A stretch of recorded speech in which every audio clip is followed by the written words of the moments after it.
వి gold trusted gold buyers తాకట్టులో ఉన్న బంగారాన్ని విడిపించి ఈ రోజు ఉన్న మార్కెట్ ధరకే కొనబడును. మరిన్ని వివరాలకు సంప్రదించండి 7710777020. సౌదీ అరేబియా తెలుగు అసోసియేషన్ తరఫున తెలుగుదేశం పార్టీ అసోసియేషన్ తెలుగు వాళ్ళ అసోసియేషన్ తరఫున నాకు ఫోన్ వచ్చింది. ఇట్లా చాలా దుస్సంఘటన జరిగింది.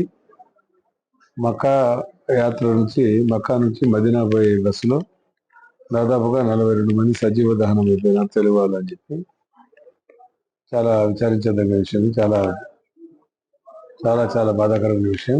ఎందుకంటే మక్కాలో ప్రార్థనలు కంప్లీట్ చేసుకొని మదీనా పోయే భక్తులు ఎవరైతే ఉన్నారో పాపం భక్తాగ్రస్తులు అంతా వారు చనిపోవడం చాలా బాధాకరమైన విషయం. ఆ విషయాన్ని నేను పార్టీ ఆఫీస్లో అధిష్టానం కూడా తెలియజేశా. చంద్రబాబు నాయుడు గారు కూడా ఈ విషయం లోకేష్ బాబు గారు చాలా విచారం తెలియజేశారు. చాలా బాధపడినారు. మన వాళ్ళు ఎవరు ఉన్నారేమో వెరిఫై చేయమన్నారు.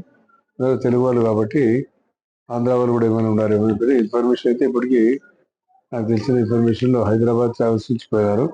చాలా మంది నిజామాబాద్ హైదరాబాద్ వాస్తులు ఉన్నాయన్నారు. మన నిజానికి కూడా అదిగాక రాయలసీమ ప్రాంతం నుంచి కూడా చాలా మంది ముస్లిం సోదరులు పోయినారు ఉమ్రాకు. మరి మన దగ్గర అయితే ఇప్పటి విషయం ఇంతవరకు మన వాళ్ళు లేరు అనేది వచ్చింది. మరి దేవుని తెలుసు. మరి ఏది ఏమైనా సరే సంఘటన దుర్మార్గం చాలా దొరికిస్తూ చాలా చాలా బాధాకరమైన విషయం. ట్యాంకర్ను బస్సు డ్రైవర్ అప్రమత్తంగా ఉండి ట్యాంకర్ ఢీకొట్టడం వల్ల ఇటువంటి సంఘటన జరిగింది. మొన్నే మన కర్నూలు జరిగింది. అటువంటి సంఘటనే మళ్ళా అక్కడ జరగడం, మళ్ళా వారి మదీనాలో ప్రార్థనల కోసం ఎవరైతే భక్తులు ఉన్నారో వారు పోవడం, అందరూ చనిపోవడం చాలా బాధాకరమైన విషయం. కాబట్టి వారి కుటుంబానికి ప్రగాఢ సంతాపాన్ని వారి సానుభూతిని తెలియజేస్తా ఉన్నాం.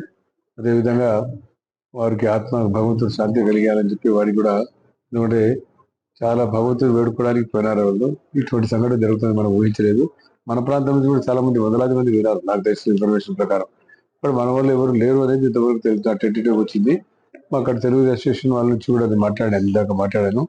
అక్కడ నుంచి డైరెక్ట్ గా మక్కా పోయిన వాళ్ళు ఇండియా వాళ్ళు కూడా మాట్లాడారు. ఇప్పుడు ఇందాక మాట్లాడారు. అందరూ వీడియో కాల్స్ మాట్లాడారు. జరిగిన వీడియో జోగ్రఫీ అది ఇప్పుడు కూడా అక్కడ టీవీలో చూపించారు. ఏదేమైనా సరే దీని బాధాకరమైన విషయం కాబట్టి మేము మా పార్టీ తరఫున మేము ఒక ముస్లిం మంత్రిగా చాలా బాధాకరమైన విషయం తెలియజేస్తాము. అది కరెక్ట్ మీరు చెప్పింది. వాళ్ళ కుటుంబం ఎందుకంటే ఎవరైతే చనిపోయినారో వారిని ఆదుకోవాల్సిన అవసరం ఉంది. వారి బాడీలు సవాలైతే మొత్తం కాలిపోయినాయని చెప్పడం జరిగింది. ఆ ఇన్ఫర్మేషన్ ఇంతవరకు రాలేదు. మన రాష్ట్రం వాళ్ళు మేము వెరిఫై చేస్తున్నాం. తెలుగు అసోసియేషన్ వాళ్ళు ఏవైతే ఉన్నారో అక్కడ ఆయన రవితో నేను మాట్లాడాను. రవిచంద్రతో మాట్లాడితే ఆయన డీటెయిల్స్ అనేది తీసుకొని ట్రావెల్స్ దగ్గర ఎవరెవరు ఉన్నారు, ఏ రాష్ట్రంలో ఉన్నారో తీసుకుని పంపిస్తామన్నారు. సార్ రాలేదు, నేను నిర్ధారణ చేయలేదు. అది ట్రావెల్స్ వాళ్ళ దగ్గర లిస్ట్ ఉంటుంది. ఆ ట్రావెల్స్ కూడా ఎవడు పంపించాడు. అక్కడ నుంచి మక్కా నుంచి మదీనాకు రహదారి పోతుంది. 427 కిలోమీటర్లు ఉండేది. మధ్యలో జరిగింది.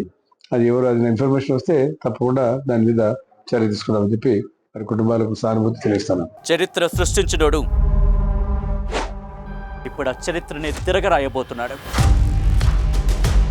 అబద్ధాల గోడల్ని బద్దలు కొట్టి నిజాలను రాగా మీ ముందుంచబోతున్నాడు. నిజమైన వార్తల కోసం వెంటనే డౌన్లోడ్ చేసుకోండి రా యాప్ని.